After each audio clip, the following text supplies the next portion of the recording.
Վաղ առավոտից ձերբակալությունների շարք է սկսվել Հայաստանում։ Հակակոռուպցիոն կոմիտեն հայտնել է, որ ձերբակալվել է Երևանի նախկին քաղաքապետ, տրանսպորտի և կապի նախկին նախարար Գագիկ Բեգլարյանը։ Նա մեղադրվում է պաշտոնեական լիազորությունների չարաշահման և առանձնապես խոշոր չափերով փողերի լվացման համար։ Նույն գործի շրջանակում ձերբակալվել են նաև Արմեն Աշոտյանը, Գայանե Գասպարյանը, Արթուր Այվազյանը, Վիգեն Սարգսյանը, Գագիկ և Արտյոմ Խաչատրյանները, նաև ևս մեկ անձ։ Նրանց մեղադրանքի առաջադրվել շուրջ 200 միլիոն դրամ արժողությամբ գույքի հետ կապված չարաշահումների և փողերի լվացման գործով։ Ձերբակալվել է նաև Հայաստան դաշինքի падգամավորի թեկնածուներից մեկը ընտրակաշառքի կասկածանքով, իսկ պետգույքի կառավարման վարչության նախկին պետ Արման Սահակյանը կալանավորվել է 2 ամսով։ Արմատ մեդիա լրատվական գործակալությունում իրականացված խուզարկության ընթացքում առգրավել են բոլոր աշխատակիցների 11 հեռախոսներն ու 2 համակարգիչները, հայտնել է խմբագիր Աղավնի Սուքիասյանը։ Նրա խոսքով իրավապահները ներկայացրել են դատարանի որոշումը, ըստ որի փնտրում են հավաքներին մասնակցելուն նյութապես շահագրգռելու աշխատավարձերի և երթուղիների վերաբերյալ տվյալներ։ Սուքիասյանը նշել է, որ խուզարկության հետևանքով խմբագրության աշխատանքը փաստացի կաթվածահար է եղել, աշխատակիցներին թույլ չի տրվել լքել գրասենյակը, իսկ առգրաված հեռախոսների պատճառով նրանցից մեկը չի կարողացել օգտվել առողջական վիճակի համար անհրաժեշտ տվյալներից։ Խուզարկության ընթացքում լարված իրավիճակ է առաջացել նաև փաստաբան Լիանա Գասպարյանի և իրավապահներից մեկի միջև, իսկ լրագրողներին ու փաստաբաններին դուրս են հրավիրել տարածքից։ Գելափի Հայաստանում լիիրավ անդամ MPG-ՍՊ տնօրեն Արամ Նավասարդյանը ներկայացրել է 2026 թվականի հունիսի 7-ի խորհրդանի ընտրությունների վերաբերյալ հարցման արդյունքները։ Առաջատարն է քաղաքացիական պայմանագիրը 32.4%-ով, որին հաջորդում են Ուժեղ Հայաստանը 16.4%-ով, Հայաստան դաշինքը 15.2%, Բարգավաճ Հայաստանը 8.8% և Միասնության թևերը 6.2%-ով։ Ըստ հարցման այս ուժերը կանցնեն խորհրդարան։ ԴՕԿ-ը ստացել է 3.2%, Լուսավոր Հայաստանը 3.1%, հարցումն անցկացվել է հունիսի 2-ից 3-ը 1104 մասնակցով,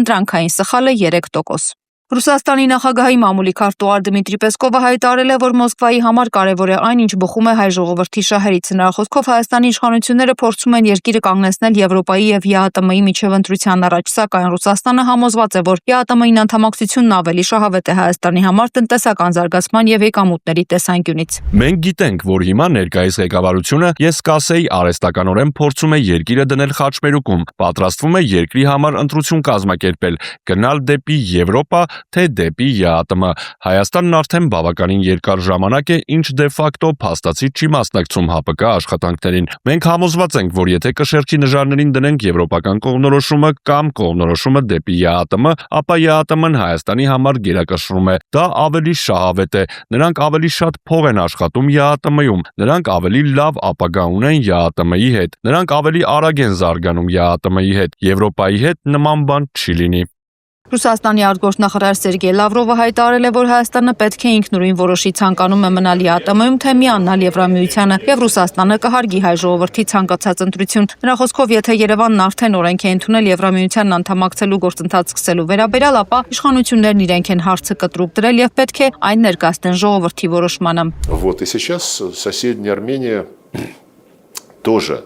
проходит испытания вот этим. Այժմ հարևան Հայաստանը նույնպես անցնում է Եվրոպական միության այս կամ ընտրեք կլիշեի փորձությունը։ Նախագահ Պուտինն այս թեմայով շատ մանրամասն խոսել է նաև մայիսի 9-ի մամուլի ասուլիսում։ Հայաստանը ինքը պետք է որոշի, ինքը պետք է ընտրություն կատարի, ցանկանում է մնալ ԵԱՏՄ-ում, թե միանալ Եվրամիությանը։ Մենք հարգելու ենք հայ ժողովրդի ցանկացած ընտրություն, բայց թող այդ ընտրությունը կատարվի։ Եթե նման օրենք կա, ուրեմն դու արդեն ինքդ ես հարցը կտրուկ դրել, բայց այդ դեպքում եկեք պատասխանատու լինենք մեր խոսքերի համար եւ դիմենք ժողովրդին։ Ռուսաստանի փոխվարչապետ Ալեքսեյ Օվերչուկը հայտարարել է, որ Հայաստանի ԵԱՏՄ անդամ լինելով հանդերձ դեպի Եվրամիություն մերձենալու քաղաքականությունը ստեղծում է իրավական կոլիզիա, որը պետք է լուծվի աշխատանքային եւ իրավական քննարկումների միջոցով։ Նրա խոսքով ԵԱՏՄ իրավունքը չի նախատեսում անդամ երկրի հեռացում կամ մասնակցության կասեցում, իսկ Հայաստանը շարունակում է բարեխղճորեն կատարել իր բոլոր պարտավորությունները միության շրջանակում։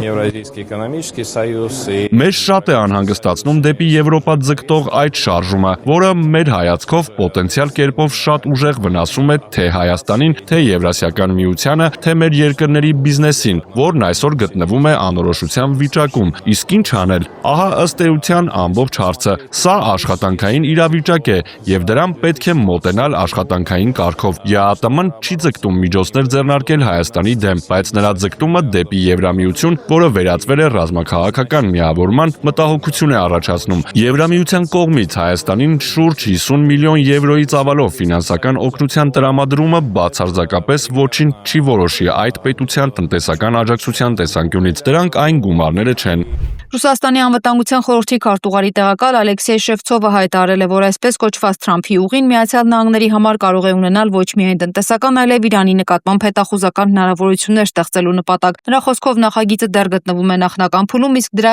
իրական հեռանկարները դեռ պետք է գնահատվեն։ Շևցովը նշել է, որ Միացյալ Նահանգների հետաքրքրությունը նման նախագծերում չի սահմանափակվում միայն տնտեսական շահերով։ Թրամփի ուղին ԱՄՆ-ին պետք է ոչ թե տնտեսական օգուտի, այլ Իրանի նկատմամբ լրացուցիչ հետախուզություն վարելու հնարավորության համար։ Ակնհայտ է նաև, որ ամերիկացիները նույնիսկ եթե ներդրումներ անեն Թրամփի միջանցքում, այստեղ կարող են նաև այլ խնդիրներ ունենալ։ Իմ կարծիքով դա ռազմական եւ հետախուզական ներկայության ապահովումն է իրանական սահմանների մոտ։ ԱՄՆ-ն սիրում է պահպանել ու պաշտպանել իր ներդրումները եւ չի բացառվում, որ այդ նպատակով Թրամփի ուղում կարող են մասնավոր ռազմական ընկերություններ հայտնվել, իսկ նման կազմավորումների ներկայության անհրաժեշտությունը Վրաստանի եւ Ադրբեջանի համար մեծ հարց է։ ԱՄՆ պետդեպարտամենտի խոսնակը հայտարարել է, որ Միացյալ Նահանգները սատարում է Հայաստանի ինքնիշխանությանը, տարածքային ամբողջականությանը եւ իր արտաքին քաղաքականությունը ինքնուրույն որոշելու իրավունքին։ Պետդեպը շեշտել է, որ Հայաստանի քաղաքական ապագան պետք է որոշեն միայն Հայաստանի քաղաքացիները, անդրադառնալով արտաքին միջամտության վերաբերյալ հաղորդումներին եւ ընտրությունների հետ կապված քննարկումներին։ Մենք տեղյակ ենք Հայաստանի քաղաքական գործընթացներին արտաքին միջամտության վերաբերյալ լրատվամիջոցների հաղորդումների մասին։ Հայաստանի ժողովուրդն իրավունք ունի ընտրել իր ղեկավարությունը եւ կառուցել իր ապագան։ Մենք կարեւորում ենք Երևանի եւ Վաշինգտոնի միջև խորացող հարաբերությունների եւ TRIP նախագծի կարեւորությունը, որի շրջանակային համաձայնագիրը ստորագրվեց 3 Հայաստանի արտգործնախարարի օրեր առաջ էլ ԱՄՆ պետքարտուղարի կողմից։ Սրանով համաձայնագիրը պատրաստ է վավերացման, ինչպես ցույց է տալիս պետքարտուղարի վերջին այցը Երևան, TRIP-ը առանցքային եւ երկարաժամկետ նշանակություն ունի Հայաստանում եւ Հարավային Կովկասում խաղաղություն եւ բարգավաճում բերելու գործում։